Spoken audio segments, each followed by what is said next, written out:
first and only person who has called them financial freedom fighters. Yeah, yes, it's in my articles, no? I came across one Facebook or YouTube, ill of the church or the theologians will somehow bring the wrath of God upon us. Just the last time Mr. Lunglen and I, we had an interaction on this show. Somebody told me that somebody is writing something. We had it more than 1 month back, no? But anyway, somebody was still writing something. I went, and somebody had written that I will be cursed or something like that because I speak out against theologians. No? So we have to understand, we have to pressure our churches. They are the moral compass. That is the duty of the church. It is not to preach on Sundays. I tell my villagers, hey, God is not going to take attendance. He's not going to count how many Sundays you've attended church. He's not going to see how long you pray, how beautifully you sing. He's going to judge you by your deeds. So it's high time we understood that all these are part of each other. They have a symbiotic relationship of corruption. And that is why we have 20, okay, now 4 of them have merged. So we have around 22 freedom fighting groups. Can you imagine? And all of them are connected. During the ULB elections in Dimapur, when I was interviewed, I told them, okay, you vote for whoever you want, but don't vote for anyone connected with the undergrounds. I think more than half of them are connected with the undergrounds. Don't vote for anyone who's connected with corrupt officials. The remaining half are connected with, I think, corrupt officials. So this is what we have to understand. We should not hold anything, expectation, false expectation on others. It is down to you. You decide. And my suggestion was the legal route. But if you have to go to the thing, protest, I will stand by you. And you have to understand, each and every one of you must stand and be counted. Nobody else is going to help you of their own volition. You have to force them. So, God willing, if you protest loudly and well enough, you will force the government or the churches or the civil societies to back you. Thank you. I'm sure everyone will have opinion on that, but I think, as far as the question is concerned, let's just move on with other question when one panelist responds to that question, right? Can I just respond? Yeah. I would like to take an opposing view. Here, I would like to state that I think the church has not been silent. They have been quietly moving. I would like to be of that view. Of course, as an organization, they have not been loud enough, but I think they have played their role in, influencing us morally. The fact that we're here fighting for justice. Maybe we remember that there was a time when there was a sermon call to stand up for justice, and when we raised our hands, they've been praying for us. So maybe that commitment also plays a part. And also the fact that there has been sermons in church, individual sermons where they have openly preached for justice, after the protests, citing our protests. And also, there have been contractual employees, who have withdrawn their appointments, and I feel that that is also a moral influence played by the church and their families. So I would say that the church is not silent; it is quietly moving, but we would, of course, welcome them to be louder. Yeah. Okay. This thought just came to me. The NSF and the various student bodies were also fighting for the same cause. And then QF and the CTAN were also doing the same thing, of course. And then QF and the CTAN came out openly and started this in a big way. But the NSF also was from behind the scenes doing the same thing. So just wondering, maybe there's some case of dynamics, internal dynamics. This couldn't work out. But it would have been such a more powerful body if you all were together. It's just a thought. Okay. And if, I don't know, maybe there's some internal dynamics. But if there's nothing like that, I think I mean, it's not a good, not a bad idea to have a mediator working between so that pressure comes together from a bigger group. But I'm leaving it to you because you know what's happening inside. I don't know anything. I mean, those are good insights. Yeah, we'll leave that to the NNQF, NSF, and all these leaders. Now, the second question is, when our higher education minister said, backdoor be khatam, window be khatam, ceiling para ahi boli be khatam, how can 5 candidates enter the service in 2025 without even screening as contract teachers getting regularized freely? Does anyone have any answer to that? 5 candidates getting regularized. Mane, that 5 people were in the list. No, there is no. It says 5 people getting recruited and getting regularized. I mean, getting recruited as a contract worker. That is the level of corruption in our state. Na. The moi coalition, moi puthak bili the hotai lawmakers, minister, MLA, and ye blame guri jo. Ule upai na iwa moi agine coalition. Ini level tu ina is mala corruption la. The rules tu tani banao. They make the rule. They don't follow the rule. Kita tu sabi nijor la ina opore face kuna thuk marna nijor la face te gire nis na is etam. Really, but we have to give an end to this. Na? We have to know how to raise our voice.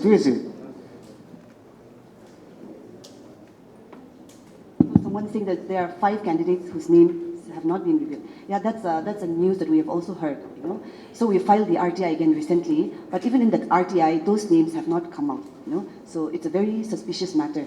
Yeah, but we're going to press forward on that. Thank you. And second question is, after so many years of attaining statehood, why there is rampant corruption in Nagaland?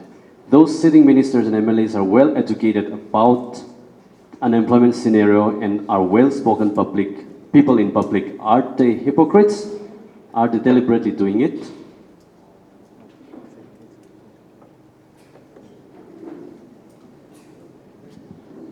Yeah. Let us accept the fact that we are also a very, very young society who doesn't know how to handle the situation. That is why, to start something new, we wanted to have a dialogue with the government officials, those policymakers. Because this system, for this, you see, we cannot point at one person. We have reached a point where we cannot say that I am not guilty just because I am not there in a government office. We are also all guilty. Today, if they come and have a good discussion, then maybe we would have learned a lot from them. Yes, no doubt, so much of corruption, and then this has been normalized, not since yesterday or today, since many, many years ago. No? So, we will start putting things right by righting the wrong. Aru itu issue there, in this issue where we went, I think we will go to the bottom of it. At least one case. There now, many a time, we have fought many beautiful battles, and after achieving certain things, we go and then we start to whisper in a closed door with the bureaucrats, and with that, the matter ends. But this should not happen. We will go till the end, to the bottom. Then only, I think, we can really bring a change. Thank you. And the next question is, the education minister is not qualified enough to be the education minister, and with all hopes lost from the NBSC to bring any justice, can Nagaland University, the only central university, intervene in any way? I think Professor Chidi Thong would be the right person to answer this.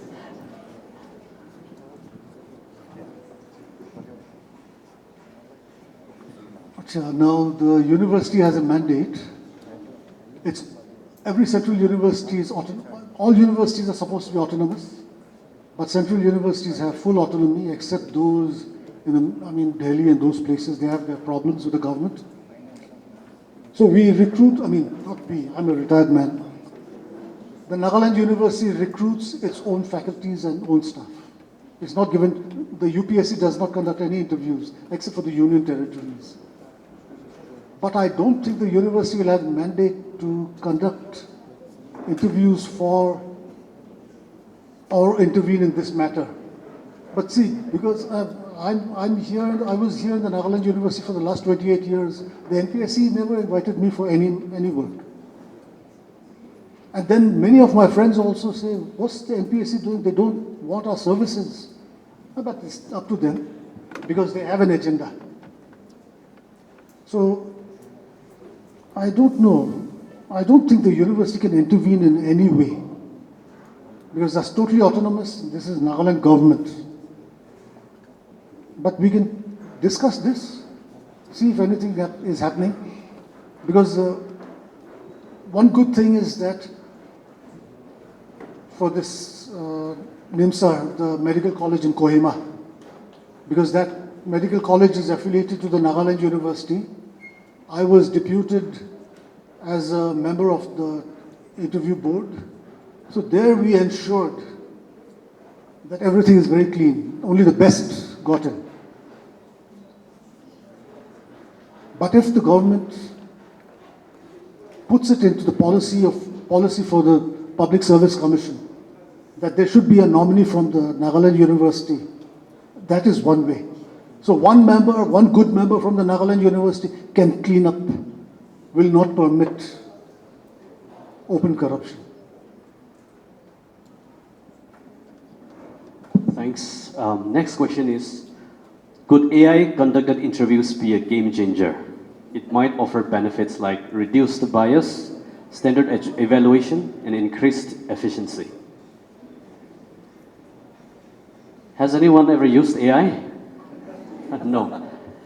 I think I regularly use AI, so maybe I can just share a few thoughts. AI, when it's not handled by human, AI cannot do the work alone. So the subjectivity of this, subjective interpretation of the AI information will, at the end of the day, come down to human hands again. So I think that's the system we all are fighting for. So AI cannot do the things alone, right? And it's not, I think our our officials who are part of the recruitment, it's not that they cannot carry out objective analysis of or evaluation. It's just that there is an influence from somewhere or the other. So at the end of the day, that cannot be delivered. I think everyone is well qualified, I believe. It's just that there are forces that are not allowing people to be objective at this stage, at this point of time. But AI can help for sure, but to what extent without human interference? And politics is all about human beings. And AI cannot just come and conquer us and do the things. I mean, that will be my opinion, right? You have any thoughts on that? Yeah, definitely, maybe not AI, but we have been discussing about the interviews that are conducted, maybe they can be aired, they can be shown to the public how the interview goes in order to maintain some accountability and transparency, Maybe we could use technology that way. Thank you. There's one more question. Should not the API score academic performance indicator as per UCC be included as one of the key evaluation criteria in fair recruitment processes? Just anyone can take up the question. API. This API is for promotion of teachers. I don't think it should come into the recruitment process. Okay. Acha, I skipped one bit, the first question of the last question there. The qualification of the Minister for Higher Education, Ms. Imna Long. In fact, I was, especially when I heard our GB, Mr. Kauto Chishi was in Kohima with all of you during your protest, I wished even I were there. But I was bedridden. But then I thought maybe I should also, maybe contribute to society by penning an article. So there in my article, probably it was the second article, there I had mentioned that the government should replace the minister by a highly qualified, a qualified person. A qualified person should come as Minister for Higher Education. We're dealing with higher education. We cannot afford to have somebody without any qualifications come and guide the department. You look at some foreign countries like New Zealand, Australia, and some places, the health minister is a doctor. The education minister is a retired or a professor. So, see, we have these kind of people who run their countries. That's why their countries are so successful. If we go by whims and fancies and by party pressure, Nagaland will collapse. But at least let's not allow higher education to collapse. All of you, we are, Mr. Kahoto has already assured you of his support. You have support of the KTB. And maybe I'll also join the fray. We can gather a lot of people who can support you. We will support you. But we need to see you stand up first. Next question. Why does this corruption occur? Article 32, Constitutional Remedies. Suomoto. I mean, I'm sure the question is like, why can't the court take this as a Suomoto case, right? So, maybe, yeah, GP Kahoto. See, in life, it's all a question of accountability. Okay? So India has become so corrupt because there is no accountability. It is not Nagaland alone. See, in China, you may insult China as much as you want. You may talk bad about it. But when they catch government officials, corrupt government officials, they shoot them.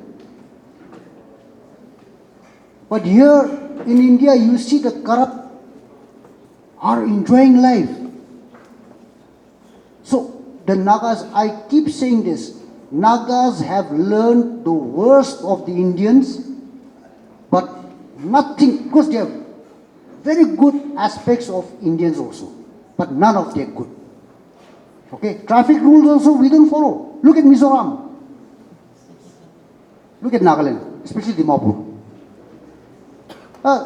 Look at our thing, as we said earlier, churches also only offices, everybody wants to build houses, our underground factions. I am the YouTube video of a beautiful place somewhere in Mon district, okay? You have all these lakes and islands sort of thing, and then in the comments somebody, the owner is the leader of some underground faction. Our church leaders also. One our person was telling me about their pastor demanding a Scorpio. I said, hey, you're still behind us. We have moved to Innovas. No, this has become our way of life because there's no accountability. We have become hypocrites because nobody calls them out. In my last interview with Mr. Lung Leng, we talked about people having issue with the way I say things. Because I call them out. I call them thieves to their face. When I was on Northeast Live, Mr. Wasbir Hussain was very upset because I said Rio's a liar. No, but unless we call these people out, they will be hypocrites. They will think that they're getting away with it. But when you call them out, shame is a very powerful human emotion. You have to shame them into doing good things if you cannot punish them. So Indian law is very lax, but at least we can shame them. Now, I keep trying to tell the theologians that accept money from any source. It's okay. Whether he's a drug peddler or a bootlegger, a prostitute, a thief, accept his money. But don't give him importance in the church. Now, when you start giving importance to people who donate the most, not on their character, then you're supporting corruption. So things like this, no? Accountability, and where there's no accountability, we have to shame them. So that's my take. This is why corruption so prevalent, not only in Nagaland but across India. Thank you. The next question is, such movements, is it properly nurturing the idea of an individual/citizen? And how far have we come as an individual?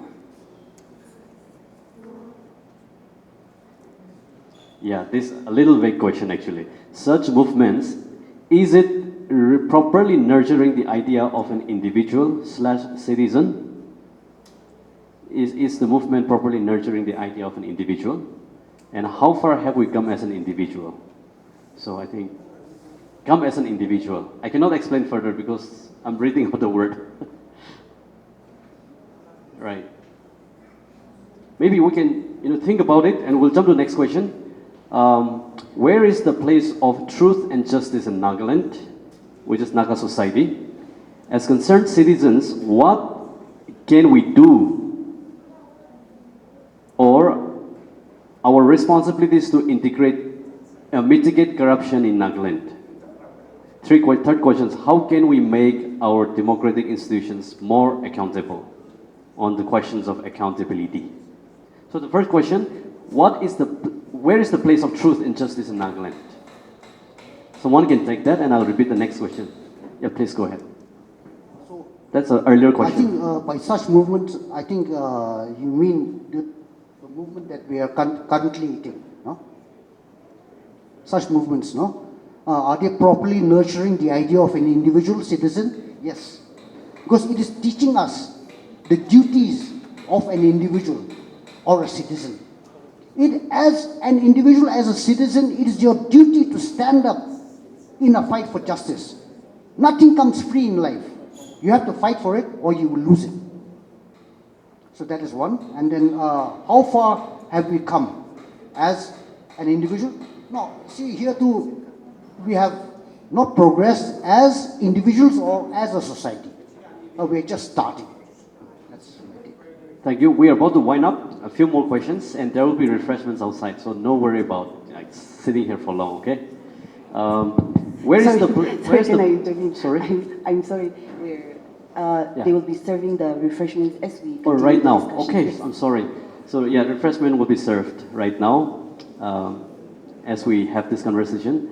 Where is the place of truth and justice in Nagaland? I think I'm going to get to. You can think. Where is the place of truth and justice in Nagaland? Okay.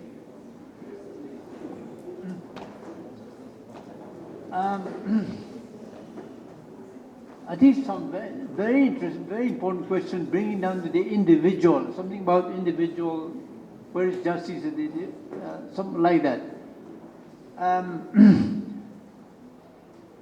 I feel this, the reason why Gandhi's revolution shook the world, and it continues very deeply, more and more deeply all across the world. Rejected violently, but also it never goes. I think because he was the one who said, be the change you want to see in the world.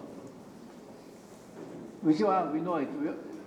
But go into it. Be the change you want to see in the world. Some of these questions touch that. And he said, a European journalist, during the very busy days of the freedom struggle, Gandhi was busy the whole day, and he was asked by a journalist who wanted to file his report back to his paper for that day. So he came to Gandhi and said, Gandhiji, what is your message? Gandhiji said, my life is my message. Then the journalist was stunned. He said, well, what is the message of my life? He started to think. And I feel that, you see, it has to be brought down to each one of us. Otherwise, I'm afraid it dries out. I was personally inspired to start the change that I want to see in my life because of a number of friends' examples. There was a very talented, famous church organist. He was Fraser. He was in a church in Edinburgh, Scotland. And he played the huge organ in the church. And he said, when he faced this question, be the change you want to see in the world, for him, as he asked God, where does it start with me? It's a simple thought. Every time the collection was taken by the church during the offering, they would come to the priest there, and it was always put near on his organ.